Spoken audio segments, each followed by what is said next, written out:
Falar uma coisa polêmica. Sabia que 30% dos portugueses falantes que vão fazer ensino médio em Toronto, somente 30% conseguem terminar o ensino médio. É chocante, né? Quando tu escuta assim, 30% dos portugueses falantes conseguem terminar o ensino médio em Toronto.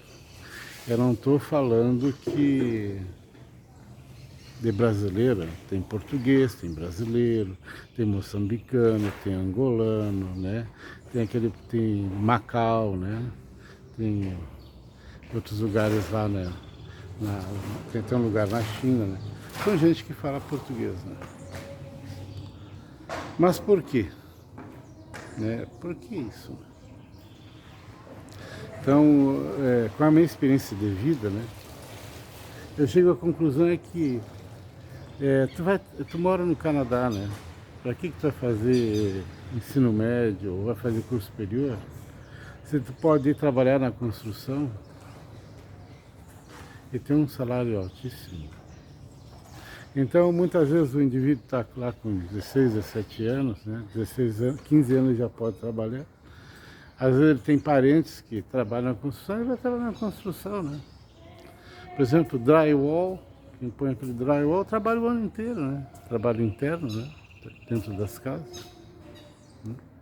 Então é complicado, né? Porque muitas vezes a cultura portuguesa ela não dá muito valor para ensino, né? Para o conhecimento, né? Mas quando me falaram isso, eu tenho uma filha que faz ensino médio lá em Toronto, né? Quando me chegou essa informação no ouvido, eu digo, meu Deus, somente 30% consegue terminar o ensino médio. Eu fiz faculdade em Toronto. Quando eu vi um brasileiro chegando lá para estudar, eu já sabia que no final do semestre ele iria embora, né? Que o sistema é diferente, né? E aí sai, pô, mas aqui é muito difícil, aqui não é fácil, eles exigem demais, né? Não é que exigem demais, né? O sistema é diferente. A maneira de fazer a avaliação, a maneira de conduzir as coisas, né? Porque o aluno aqui no Brasil, por exemplo, ele só estuda para fazer a avaliação, né? Para fazer a prova, né?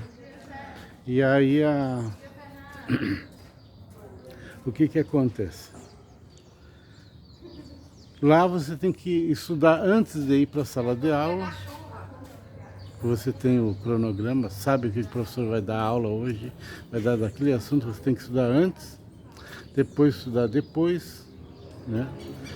Bom dia. Bom dia. Muitas vezes o professor chega na sala de aula, ele faz um testezinho, né, que chama quiz, vale 5% da nota final, em geral, né? Quando não vale 2% ou 3%. E as pessoas, elas se matam para ir bem nesses testes, né? Então elas estão, antes de entrar na sala de aula, tá todo mundo no corredor lendo, né? O que o professor vai ensinar, né? O assunto, né? Então o sistema anda diferente, né? O aluno não faz pergunta para o professor na sala de aula, mas como não faz pergunta, né? A escola paga tutor, né? Tem tutor para tirar as dúvidas, né? Então é um sistema que a gente não está acostumado. A gente não está acostumado com isso. Eu fico todos os dias ligando para minha menina, dizendo, vai ler livro, vai ler isso, vai ler aquilo, né? Viu dizendo para ela, tem que ler Guerra e Paz, tem que ler Guerra e Paz. Tolstói é muito bom. Ela já até pegou aquele livro para ler, não terminou de ler, né? É muito grande. Mas é complicado, né? Então, tudo isso é disciplina, né? E às vezes a pessoa não está preparada para seguir essas regras, né? Então são coisas em que eu fico pensando, refletindo, né? Eu fico refletindo tudo isso. Então, quando eu fui trabalhar na Universidade de Kentucky, né? Eu escrevi a minha dissertação de doutorado usando uma máquina de datilografia, né? Em casa, colando fotos, né? Que o fotógrafo tirava, pagava para o fotógrafo tirar. E quando eu cheguei lá em Toronto, tinha o Word, que eu não conhecia, tinha o Excel, que eu não conhecia, um monte de software lá que eu não tinha. Era zero em ciências da computação, não entendia nada de computação, né? Foi um choque muito grande, né? Então, a gente quebra a cara. O inglês tu não entende, né?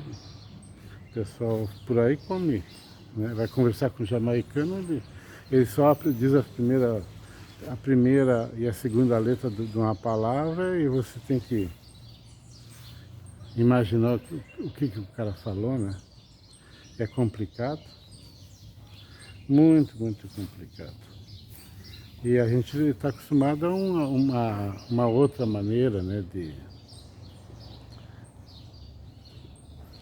viver, né?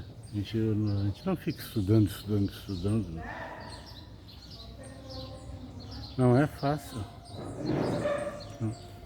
Não é fácil.